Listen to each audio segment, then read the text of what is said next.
Hello everyone, welcome to my daily post challenge. अनि आजको video चाहिँ इट्स अल अबाउट धिमाल मेला एट नलबारी।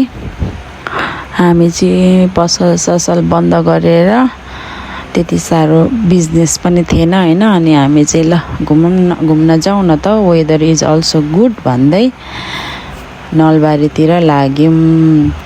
यो दिनमा चाहिँ हैन बसहरू त्यति साह्रो चलेको थिएन, त्यही भएर मेला वाज नट क्राउडेड। अनि हामी चाहिँ यसरी सानो नानी चाहिँ मसँग गएको थियो, ठुलो नानी स्कुल गयो। अनि हामी चाहिँ एकछिन घुमेर यहाँनिर हाम्रो माइली आन्टीको दिदीको घरमा गएर खाजा साजा खायौँ।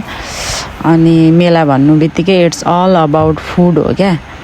सुँगुर काट्ने, तोङ्बा खाने, भेटघाट गर्ने, जमघट गर्ने, जिस्किने, यस्तै हो। अनि हामी चाहिँ खाजा साजा खाएर अनि अब तोङ्बा नखाने कुरै भएन हैन। Thank you for watching.